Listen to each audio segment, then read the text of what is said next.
What's going on, y'all? Tech Me Out here, and we are currently in Cupertino, California at Apple's headquarters, and we just wrapped up with Apple's event where they announced a couple of new things from new watches, AirPods, and phones. So in this video, we're gonna talk about those devices, get some hands-on time with them, as well as get my first impressions of them and give you all that you need to know. Now, like I said, there were a couple of new products, but for me, I have to start with the iPhone. Gotta get it, and it's a ticket talking Mazda for the biggest. It's a comma and a comma and a comma, gotta get it. So with the iPhone 14 and 14 Plus, we basically saw improvements in a couple of areas. One being the design, performance, the camera, of course, the battery, and a few other areas as well. So I don't know if you all knew or not, but there was a rumor floating around that Apple was going to get rid of the mini lineup. It looks like they actually did. So we now have the iPhone 14, the iPhone 14 Plus, the iPhone 14 Pro, and the iPhone 14 Pro Max. So starting with the iPhone 14 and 14 Plus. So without a mini lineup, now the smallest size or smallest display that you can get is 6.1 inches. Now for me, I don't mind that. I tried the mini, it's cool, but as you can see, we're back on the Pro model. So I don't personally mind not having a mini lineup this time, but I'm curious to know how are y'all feeling about it. Were any of y'all interested or wanting a mini? Let me know down in the comment section because I'm curious if I'm the only one that's not really bothered by it. With that in consideration, we got the 14 at a 6.1 inch display and the 14 Plus with a 6.7 inch display. These devices also have a new improved thermal performance, so that's gonna be great for gaming so your phone doesn't get as hot as quick. We also have that good old Super Retina display, so the picture quality and video quality is gonna be, you know, chef's kiss, so to speak. Now, when it comes to the design of these, it's very familiar to what we've seen with the iPhone 13 lineup. We have the ceramic shield display, the beautiful back that we're all familiar with. Now, although those things might be familiar, we do at least have some new colors. So we have now Midnight, Starlight, a new shade of blue, purple, and product red. And we still have that all-day battery life.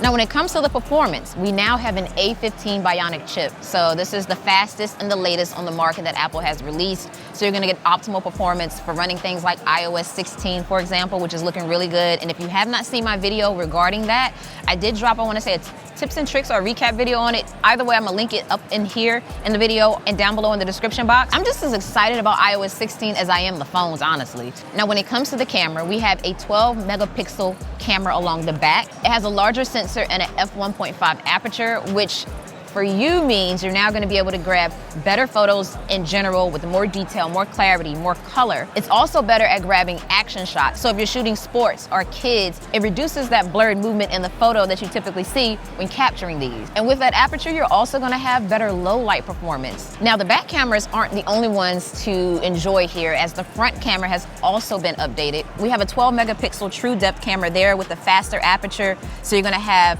better low light here, better autofocus, which is crucial again in capturing things like low light pictures. But one thing I am excited about with this is the stabilization. The stabilization has been improved, and I'm one of those that I sometimes will actually film with my iPhone over an actual like digital camera when I know I want to get a nice, steady, and stable shot. Another feature though that I'm excited about is crash detection. Something like this is gonna be super advantageous in that worst case scenario if you find yourself in an accident, as it will contact not only emergency services, but also your people that you have set as your emergency contacts. And this is a feature that's on the entire 14 lineup, as well as the new Apple Watch, which we'll maybe get to later depending on how long this video is. And something else that I really admire that Apple did here is that they took it a step further in terms of, you know, you being able to contact emergency services and your emergency contacts in the event that you're, you know, out in the wilderness or somewhere where cell towers are not as prominent. So normally if you're like in the woods and, you know, something happens, you might just be out of luck. But now with this new feature where it taps into the satellites that are hundreds and thousands of miles away, it helps people find you in the event that you need to be. It's a whole science behind it. But the key here is that you will now have it, which I like this. Like, granted, I'm not really out in the woods like that, but Lord forbid I'm in an area where cell towers are just not working. I can at least know that I can lean on the satellite to get help. All right, so we gotta talk about prices here. The iPhone 14 is gonna start at $799 and the iPhone 14 Plus is gonna start at $899. Now, pre-orders start September 9th for the iPhone 14 and it's available September 16th. whereas the iPhone 14 Plus is going to be available on October 7th. So yeah, let me know which colors you're eyeing here if you're eyeing this phone.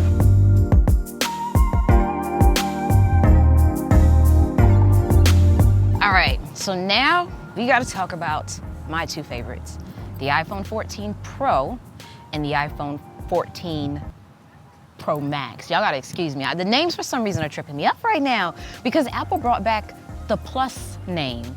So 14, 14 Plus, 14 Pro, 14 Pro Max. I'm interested in the top two models. So let's talk about it. So with these phones, we saw improvements in similar areas as the 14 and the 14 Pro. So we have improvements in the design, new colors, better performance, better camera, better battery, and some other new features as well, but those are the main pillars, so to speak. Now, when it comes to the colors of this, we have space black, silver, a deep purple, my personal fave, and gold. So 5 color options, but which one are you eyeing? You know what color though that I would love to see?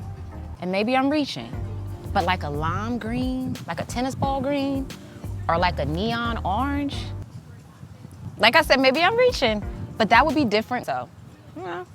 Just a thought. So with the design of the Pro and the Pro Max, we have the ceramic shield glass front with stainless steel sides and a glass back. And when it comes to screen brightness with these phones, they also get brighter than the previous iterations. Performance, like I said, has a jump. So we got that A16 Bionic chip and the camera.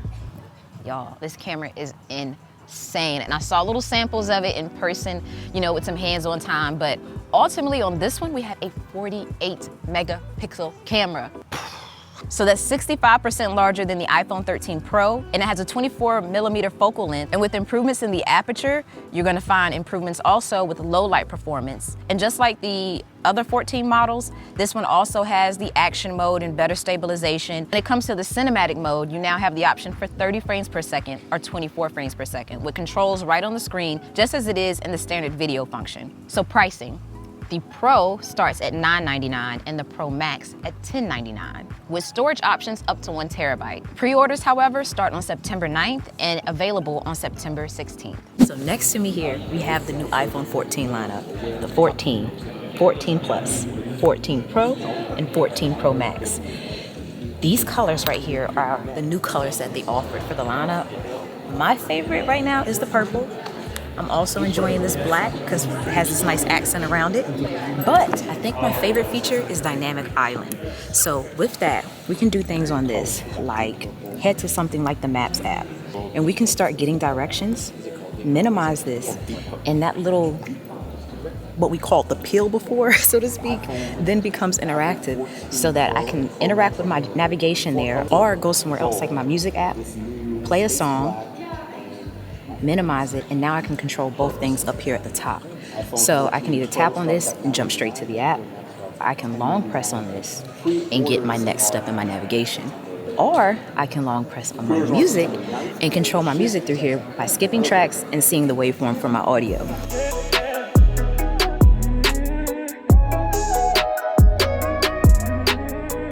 Okay, but like I said, Apple also announced watches, 2 new watches, the Apple Watch Series 8 and the Apple Watch Ultra.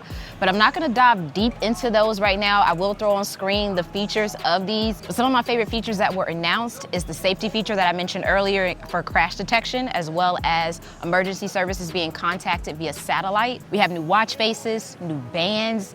And between these 2 watches, the Apple Watch Series 8 is what we have grown to know and love from Apple with just, you know, the updated specs and such. But the Apple Watch Ultra is something new. That is really for your athletes and your people that kind of want to take adventure to the next level in terms of having something that's just as rugged as they are. And the cool thing with the Ultra is that it comes with cellular activity, so you don't have 2 separate models, it's built into that. But like I said, there's more features to those that I just didn't get a chance to dive into in this video. But if it's something you want to see, make sure you comment down below, and I'll be sure to create some content around that as well. All right, y'all, so that sums everything up for today's video. I hope you walk away from this video, or rather, leave this video feeling better informed. But before you do, let me know down below in the comments section, which iPhone are you most excited about, if any? And feel free to follow me on Instagram at TechMeOut, TechMe0UT, to get more updates of when those videos will drop. But until the next one, as always, thanks for taking the time out to let me tech you out.